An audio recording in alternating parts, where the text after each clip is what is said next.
Okay, Assalamualaikum, selamat petang. Topik hari ni adalah resume review.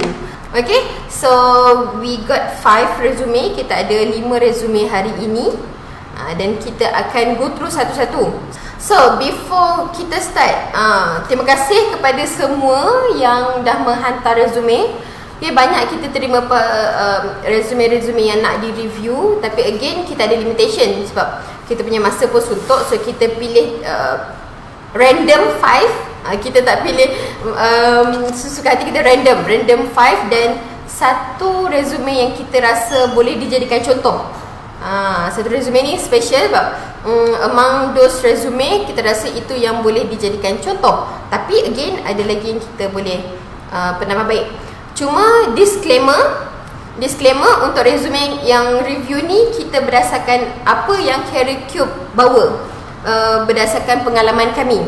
Sebab ada setengah yang buat resume dia ada mazhab lain. Resume ni banyak mazhab, macam-macam mazhab. Ada yang kata boleh lah, ada yang boleh 3, boleh ada yang boleh letak IC number. So dia banyak mazhab dia punya panduan. Tapi again, Facebook Cara Cube kita cuba bawakan yang latest in demand dan apa yang berdasarkan pengalaman kami hampir 10 tahun dalam industri kerjaya. Okay, so before we start, dalam resume, ini apa yang kita biasa ajarlah. Dalam resume sepatutnya dia ada beberapa, ada banyak perkara, dan sepatutnya resume itu boleh menunjukkan seseorang punya KSA. So apa tu KSA? Okay, so kebiasaannya dalam resume memang kita akan fokus pada KSA, which is K tu adalah knowledge, skills dan attitude. Okay, apa maksudnya KSA, knowledge, skill, attitude? Dalam sesuatu resume dia mesti menyatakan knowledge, iaitu pendidikan, knowledge seseorang, pendidikan. Skills, apa yang dia ada, kompetensi apa yang dia ada, skill apa, dia dah pergi training apa ke, sijil apa yang dia ada, ataupun dia expert in certain things ke. So itu akan menunjukkan dia punya skills. Dan attitude, macam mana kita nak measure attitude dia? So attitude kita measure berdasarkan dia punya penglibatan, sama ada kurikulum ke, ataupun dia punya badan beruniform, apa-apa saja penglibatan luar, bukan akademik. Boleh kita boleh ukur dia punya attitude. Sebab apa? Sekarang company amat menitik beratkan mengenai attitude. Attitude ni, walaupun you score for flat ke, ataupun walaupun you got a lot of skill ke, tapi if your attitude is not so good, itu akan menjadi turn off bagi company. Okay, so let we go for first resume. So dalam resume ni, resume dia hanya satu page. Okay, resume ni hanya satu page, which is good. Simple, satu page je. Sebab maksimum resume yang kami percaya 2 page sahaja. So cannot be more than 2 pages. So kalau lebih tu dia dikira sebagai CV, bukan lagi resume. Okay, so bila kita tengok pada resume cikpuan, first yang kita nampak pada ruangan dia, nampak terlampau banyak kosong. Maksudnya bila banyak ruang kosong, sekali imbas seolah-olah dia tak ada banyak benda yang dia nak sampaikan. Walaupun sebenarnya kita banyak lagi aku nak letak sebenarnya, tapi seolah macam tak ada apa dah.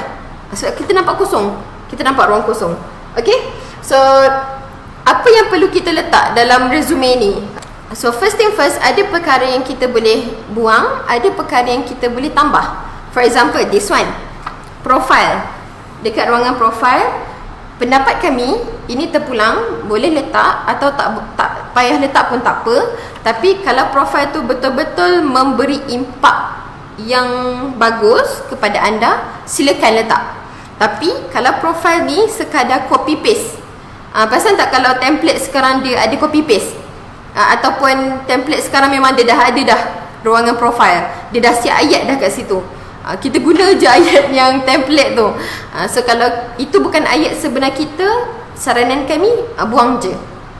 Tak ada bagi info yang jelas pun mengenai profil. Dan kalau kita tengok dekat bahagian skills, nampak dekat bahagian skills dia, okay. Kalau dekat Facebook nampak di bahagian bawah tu ruangan skill. Mana? Oh, tak nampak. Okay, dekat skill tu dia guna apa tu namanya, macam graf. Nampak tak? Mana? Tak maaf lah, ni nampak ni. Dia buat macam graf. Graf ni. Okay, untuk skill, especially skill yang hands on, practical punya skill, kita tak ukur, kita tak sarankan untuk letak dalam bentuk graf ataupun point-point. Contoh, point-point dia 9/10 atau 7/10. So how you want to measure between 7 dan 9? Apa beza 5 dengan 6? Okay, that's why kalau skills kita akan letak berdasarkan expert ataupun advanced, intermediate atau basic. Sama ada kita letak expert atau advanced, intermediate atau ataupun basic. Basic beginner. So tiga point ni je. Kalau kita rasa contoh skill buat Photoshop, edit guna Photoshop, okay? Edit guna Photoshop atau AI, kita rasa kita ni level expert dah. Bagi design, kalau kita suruh dia design 2 minit dah boleh siap poster. Memang hebat sangat lah. Dan poster tu diterima tanpa ada tapisan. So boleh letak dalam expert ataupun advance. Expert dia punya perkataan lah, maksud yang sama, expert, advance. Tapi kalau kita perlukan masa yang lebih, kita letak intermediate. Dan kalau kita jenis yang baru nak belajar Photoshop tu macam mana, letaklah basic. Okay. Kenapa perlu letak benda-benda ni? Sebab kita tak nak nanti bila kita letak, contoh kita letak expert dekat kita punya skill. Contoh skill AI, kita letak expert. Tapi bila bos dah lantik, dah hire kita, bos suruh kita buat poster atau bos suruh buat any design, sekali dia perlukan 3 jam atau 3 hari untuk siapkan satu poster. So which is benda tu tak memberi keuntungan lah kepada company. So menyebabkan company pun rasa macam itu kata expert. So jangan menipu, okay? So letaklah dekat intermediate ataupun basic. Okay, dia tak diletakkan dia punya activity ataupun dia punya training ataupun dia punya any penglibatan. Tak kisahlah kurikulum ke, dia punya activity involvement ataupun achievement. So those kind of thing, especially achievement dengan activity involvement, sangat memberi kredit kepada attitude. So bila bos-bos ni atau kita punya employer nak tahu basic attitude someone ni, kita akan tengok di bahagian achievement dengan activities. Okay, so cikpuan, saranan kami, instead of ada kosong ni, boleh tambah. So education boleh naik atas. So dekat ruangan sini boleh diletakkan activity involvement dan achievement. Okay, so we moving up to second resume. So untuk cikpuan dan Lila ni, dia ada 2 page. Page pertama dan page kedua. Again, number of pages kita terima sebab masih lagi dalam lingkungan yang kita sarankan. Sebab ini adalah resume untuk fresh graduates. Okay, so kita sarankan. Okay, so sepintas lalu bila kita tengok resume cikpuan ni, memang nampak padat. Macam penuh sangat kan konten dia. Nampak padat. Nampak tak? Tak ada ruang kosong pun. Which is good, sebab dia maksimalkan ruang. Tapi again, still ada room of improvement. Apa yang kita boleh betulkan adalah, first thing first, kalau tengok kat sini, obviously dia tulis result SPM. Okay, nampak tak? Ada tulis SPM. Okay, rules kedua, tadi kita dah Ada 3 lah. Okay, rule pertama tadi KSA, rules kedua tadi kita punya skill. Rules ketiga, pastikan resume anda ada dia punya concept of 5, concept of 5 ataupun 5. Boleh nak contoh boleh tak? Saya tulis kat sini, nampak kan?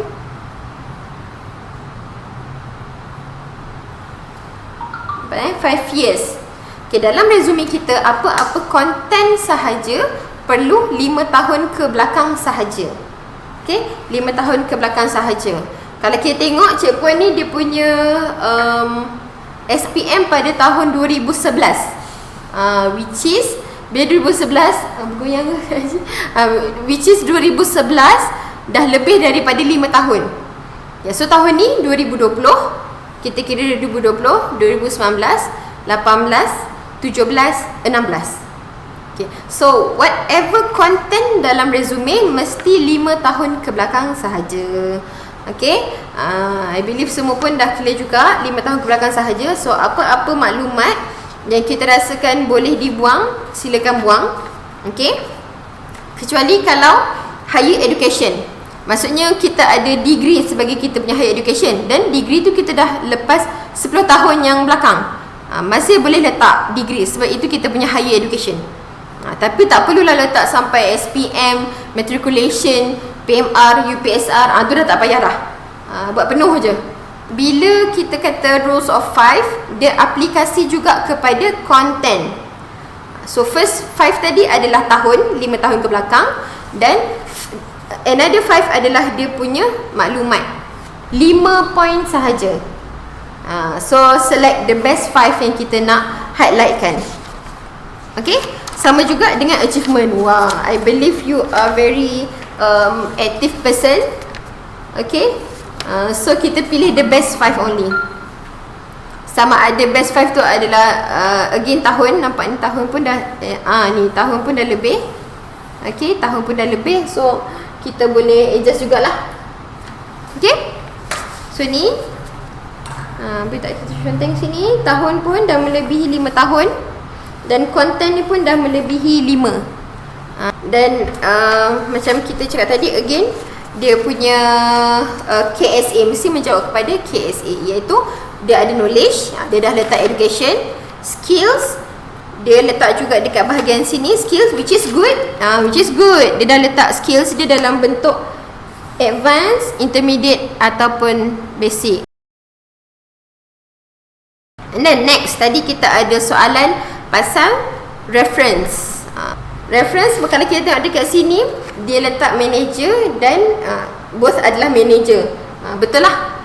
So kita punya reference sama ada kalau fresh graduate, kita punya supervisor, kita punya lecturer, ataupun kita memang dah bekerja, ambil supervisor kita ataupun someone yang lagi tinggi daripada kita sebagai reference. Dan pastikan reference ni mereka acknowledge, mereka tahu nama mereka ada dalam resume anda. Sebab sekarang company dia suka call, dia call, dia cakap cikpuan ni kenal tak Puan Rahmah? Kita Rahmah mana? Dia cakap tak kenal. So jangan letak orang yang tak pernah kenal. So make sure reference tu adalah someone yang boleh bagi kredit, boleh bagi kata-kata positif kepada majikan, bakal majikan anda. Okey, untuk beza resume dan CV, dia tak adalah specifically 5 tahun dah boleh guna CV, tak payah buat resume dah tak ada. Untuk penggunaan CV dan resume, dia berbeza kepada matlamat. Matlamat tu apa? Contoh, kalau nak apply for education punya background, education punya line, ataupun nak jadi academician, nak jadi professor, nak jadi lecturer, anda diperlukan untuk hantar CV. Sebab dalam CV tu dia akan bagi tahu in detail research apa yang kita pernah buat, research apa yang you pernah involve, okay? Dan berapa banyak experience yang pernah ada. Okay, so tak kisahlah berapa tahun pun, berapa tahun grad pun, tapi mengikut kepada dia punya apa nama tu, function, dia punya tujuan. Okay, so kalau macam kerja yang biasa, maksudnya sekadar nak dapat eksekutif, tu kita boleh hantar resume je. Tak perlu CV. So dia tak ada limitation 5 tahun kena hantar ataupun 5 tahun kena buat CV, bawah 5 tahun buat resume. Tak ada. Dia tak ada limitkan macam tu. Again, dia berdasarkan function atau dia berdasarkan matlamat. Matlamat gitu kita punya ayat. Okay, kita bergerak kepada resume ketiga. Kita baru cakap pasal CV kan tadi. Kita baru cakap pasal CV tadi.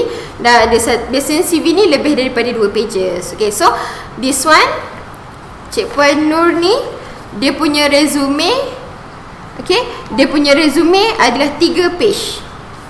Kami punya saranan resume sepatutnya 2 page ke bawah, sebab resume adalah brief information ataupun maklumat ringkas mengenai anda. Melainkan kalau dia nak buat CV.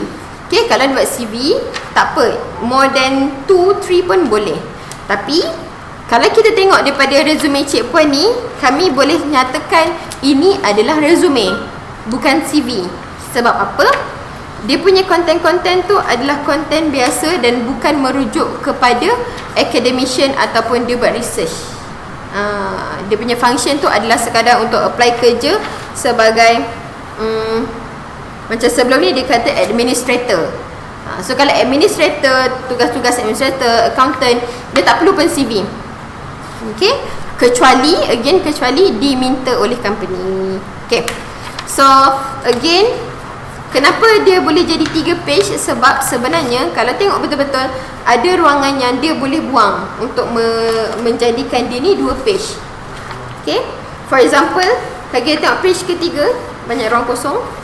Dan page pertama ni, macam kita sebut tadi, rules of 5 ni, rules of 5 ni, kita tengok konten dia dah lebih daripada 5. So instead of tulis panjang-panjang, okay, instead of tulis panjang-panjang macam ni, Cikpuan ni boleh kurangkan kepada 5 ya Allah, peningnya aku punya kiri kanan. Boleh kurangkan kepada 5 sahaja. Okay, instead of banyak-banyak macam ni. So fokus kepada your strongest attitude meh? Okay, strongest attribute. Okay, apa yang kita punya kepakaran, apa kita punya kompetensi, situ kita akan fokuskan dekat dia punya working experience. So tak perlu tak banyak-banyak. For example, minta maaf Cikpuan, dia tulis kat sini answer phone call. So sebagai admin, kita memang tahu dah memang kerja you angkat phone call. So tak perlulah tulis dalam resume. Contoh, attend meetings and taking minutes. Memang semua orang pergi meeting, memang dia akan taking minute. So tak perlu. So benda-benda yang too obvious tak perlu. Tapi Cikpuan ni ada tulis prepare and monthly payment. For example, salary, EPF, so LHDN. So this one boleh letak, sebab itu memang dia je yang buat. Specifically dia yang buat. Bukan semua orang buat salary, bukan semua orang buat LHDN. Tu boleh letak. So ada benda-benda yang kita boleh tapis, ada benda-benda yang kita boleh buang, supaya kita punya resume ni short and precise. Okay, dan satu lagi, kalau tengok dekat ruangan personal information, dia ada letak umur dan marital status, which is tutuplah gambar, nanti nampak pula yang gambar siapa.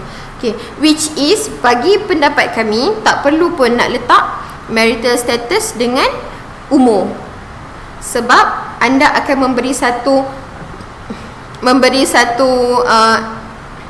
apa nak kata, expectation kepada employer. Okay, unless kalau dah nanti bila dia panggil interview, kita kena isi borang marital status, baru isi dekat situ. Isi dekat borang, bukan tulis dekat resume. So the rest ni kalau nampak dia activity, dia attend semua, ini boleh letak dalam activity involvement. So Cikpuan boleh buat subtopik, asingkan subtopik antara work experience dengan activity involvement. So kalau program-program yang macam sehari ataupun program-program yang bengkel sehari, itu boleh letak dalam activity involvement. Okay, kalau training, separate terus training. Okay, yang ni dia jadi course attended. Okay, Cikpuan ni ada tulis course attended. So instead of tulis macam ni, nampak tak? Kita nak tulis ni. Dia ada tulis courses attended. So instead of tulis macam ni je dan berada di page kedua, apa kata Cik Puan tulis training dan letakkan di bahagian hadapan selepas working experience. So dia nampak lagi terus, oh dia ni pernah pergi training, dia ni pernah pergi banyak training. So again, training pun pilih the best 5. Okay, dekat IG ada soalan font selain Times New Roman, boleh ke? Okay, cadangan kami, again cadangan daripada pihak Cara Cube, kita suggest Times New Roman 12 ataupun Arial 11. Sebab apa? Kedua-dua font ni adalah font yang jelas kalau kita nampak, font Arial dan Times New Roman, dan nampak efek profesional dia. Okay, itu font dia. Okay, font 11 Arial dan 12 Times New Roman. Okay, resume yang keempat. Dan I titisan dia. I believe this one Cik Puan guna template, because kalau nampak dia punya look memang template design. So resume ni untuk zaman sekarang bagus sebab dia mengikut peredaran. Dia bukan lagi plain resume, dia memang resume yang ada design. Okay, resume yang ada design, bagus. Boleh teruskan usaha. Cuma ada beberapa perkara yang perlu ditambah baik. Perkara pertama adalah gambar atas ni. Kami sarankan tak payah letaklah. Boleh buang kot. I believe dekat template tu boleh buang. Okay, nampak tak gambar atas ni? Ataupun apa-apa. Pasal tak kalau background, bukan background, template tu dia selalu yang macam ada gambar-gambar pemandangan, gambar-gambar lautan, buang. Okay, kecuali kalau anda adalah fotografer dan itu adalah gambar yang anda tangkap sendiri, tu boleh. Tu disclaimer kat situ, own picture lah, contoh tak macam contoh. Okay, tak ada. Okay, so saranan kami untuk buang. Okay, dan instead of ambil ruang yang banyak untuk gambar tu, kita boleh naikkan sikit supaya banyak lagi benda boleh tulis. Second thing yang saya nampak secara jelasnya, ini dia punya skills. Again, macam kita cakap tadi, skills kita tak sarankan skill yang ada graf-graf macam ni. Sebab macam mana kita nak nilai kita punya kompetensi? Dan kalau nak letak ikon-ikon ni boleh, tak ada masalah. Cuma tambahkan dekat situ dia punya level of kompetensi, beginners, expert ataupun intermediate. Ruangan skill ni, pastikan ruangan skill tu macam yang kita sarankan, expert, intermediate dengan advance. Okay, itu adalah perkara kedua. Perkara ketiga kalau kita tengok, mungkin I believe Cik Puan ni fresh graduate ataupun baru je habis belajar, so dia tak banyak lagi working experience, kan? Dia tak banyak lagi working experience, ada 2 je. Tapi dia punya details ni macam kita cakap tadi, jangan terlampau banyak macam ni. So boleh fokus kepada 5 yang utama. Dan ada benda yang tertinggal lagi, adalah you punya achievement. Kata orang kat sini tak ada pun menyatakan achievement ataupun activity involvement. Dia tak ada nyatakan benda tu. So benda tu penting untuk nyatakan dekat dalam resume. Sebab again, kita nak menjawab kepada attitude. So kalau nak tahu pasal attitude, for sure lah kita letak activity involvement, achievement. Sebab dari situ kita tahu, oh dia ni aktif, dia ni suka bergaul dengan masyarakat, dia ni bagus teamwork dia. Okay, itu cara kita nak menyatakan kita punya skills. Bukan kita letak kat sini self strength ni. Dia macam effect zoom kan, padahal buat sendiri. Effect zoom. Okay, nampak tak ni? Okay, I believe dia memang nak menyatakan dia punya attitude, cuma cara penyampaian dia tu kurang tepat bagi kami. Dia punya active listener, communication, creative thinking. So instead of tulis macam ni, kita tulis dekat bahagian achievement atau activity involvement. Okay, so benda ni dia akan jadi self claim kalau kita suka hati je letak. Sebab tak tahu kan cara nak nilai.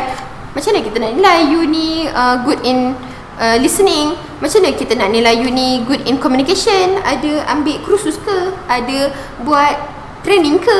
So banyak perkara yang kita boleh nilai. Resume yang seterusnya, ini kita pilih sekali imbas, kita tengok macam wah, ini memang macam yang kita ajar.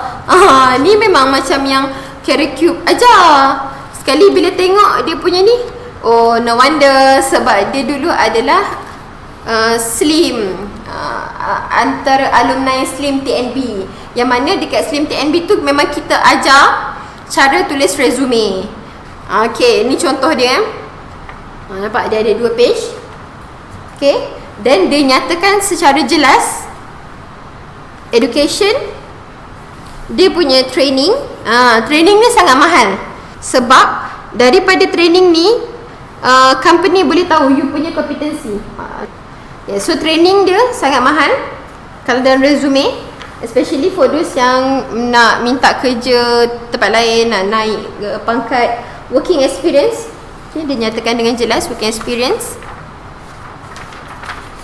Okay, activities and involvement, dan dia juga achievement and reference. Full marks. Okay, okay, good. Tapi again, ada perkara yang cikpuan boleh edit lagi. Antaranya adalah you punya dekat activity involvement. Dah more than 5 years. Dapat tak? Kita sangat particular kan? Dia dah more than 5 years. So bila dah more than 5 years, kita sarankan untuk buang, sebab benda tu dah lepas lama. Okay, kenapa kita tak sarankan untuk letak juga? Sebab dah lama dah, 5 tahun yang lepas. So bayangkan tahun 2010 kita attend kursus image, for example. Kita tak apply pun, tiba-tiba tahun 2020 kita baru nak guna balik kita punya content tu. Mesti kita pun macam mana alah, dah lupa-lupa lah, dah lupa-lupa. Okay, so tak valid dah. Ada tadi yang kita nampak beberapa, bila dekat dia punya basic information dia, saranan kami basic information kita letak nama. Okay, nak tulis ke? Kita letak nama, nombor telefon, email dan alamat. So tapi exception, kecuali kalau kita apply untuk kerajaan. Sebab untuk apply kerajaan, dia sarankan kena letak IC number. Itu kecuali untuk kerja kerajaan lah. Kalau swasta, cukup sekadar nama, alamat, nombor telefon dan email. Sebab ini adalah maklumat-maklumat yang penting untuk kita contact anda. Okay, boleh? So last one. Untuk ni I believe dia punya, dan kalau nampak dia punya resume sangat jelas, tersusun dan kemas.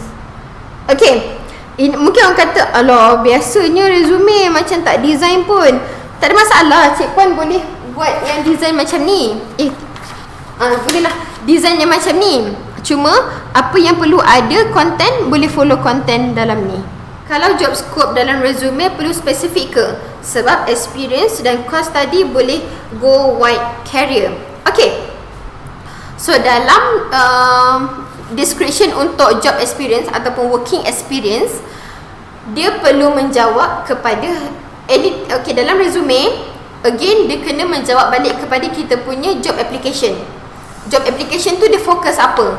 Contoh, kita punya bidang belajar bidang biologi, tapi kita nak apply untuk bidang administration ataupun office work. Okay, so kita punya resume janganlah letak semuanya berkaitan dengan biologi, research, kita punya past experience bekerja dekat mana-mana.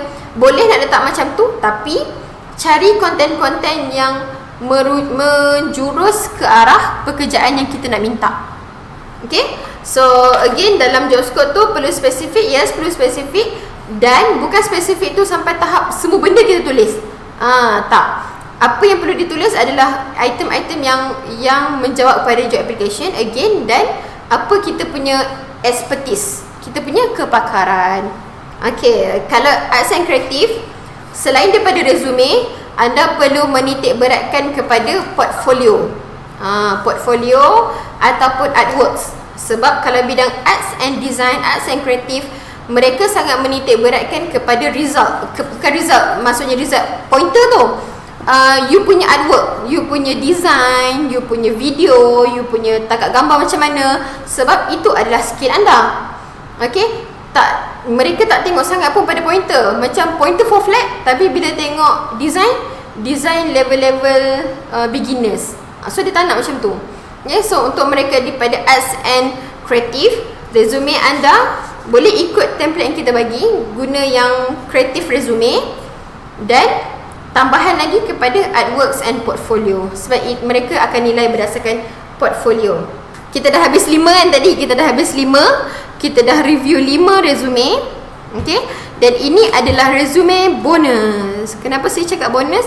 Sebab this is the only resume yang ada bagi QR code. Okay, dan bila kami scan QR code ni, dia membawa kepada dia punya LinkedIn, which is good. Okay, so pastikan kalau anda nak letak QR code, ia adalah QR code yang sebenar. Okay, QR code yang sebenar. Dan zaman sekarang ni zaman mudah, zaman yang simple. Kalau kita tengok dekat career fair pun, dia terus scan je. Tak perlu dah hard copy resume. Dia buat scan je QR code. Okay, so dalam resume limited kan, kita nak tulis macam-macam benda. Banyak kita nak share, kita punya gambar-gambar aktiviti lah, kita punya achievement yang berderet-deret tiap-tiap tahun, kita punya pahala-pahala kan. So apa yang kita nak buat, kita boleh buat QR code, di mana QR code ini akan membawa kepada kita punya web page, ataupun kita punya LinkedIn, atau kita punya, tak kisahlah apa-apalah, social platform yang kita rasa bagi kredit. LinkedIn lah especially, LinkedIn, ataupun kita ada myprofile.my. Okay, so boleh letak QR code. So sementara employer tu check tu, kata oh ada QR code, menarik, boleh scan, dia bawa ke you punya website atau you punya profile, online profile. So this is good. Okay, anda boleh dapatkan kita punya PST, buku pasport sukses Temuduga. Dalam tu kita banyak share complete daripada nak menentukan kerjaya kita. Kita punya resume, cara buat resume, image, dan last kali jawab dalam interview. So dalam buku ni, di chapter yang ketiga, okay, di chapter ni chapter dia semua. Okay, bukan jual diri, literally jual diri. Kena baca dulu baru tahu apa maksud jual diri. Okay, ni resume kebabung. Di page 37, kalau nampak, memang kita ada share pasal resume in detail. Kita share step by step cara buat resume. Okay, ni step by step. Dan yang paling mahal, kita ada contoh terus kat situ. So boleh nampak terus contoh dia macam mana kan. Kita ada creative resume, dan kita ada social platform, online profile, myprofile.my. Okay, dan bukan resume je, kita ada ajar juga pasal image, dan kita punya cara jawab resume, cara jawab interview, do and don't interview. Okay, so siapa photos yang tak dapatkan lagi, sila dapatkan, because it's very valuable. Dan sekarang kita masih lagi kekalkan harga RM25 sahaja. RM25 termasuk postage. Okay, itu sahaja daripada kami dari Caricube. Itu sahaja. Minta maaf salah silap, terkasar bahas. Kalau anda ada maklumat, cadangan tajuk live ataupun any suggestion, boleh komen atau PM kami. We are willingly to hear anything kalau nak tanya-tanya pasal kerjaya. Okay, itu sahaja daripada saya. Goodbye.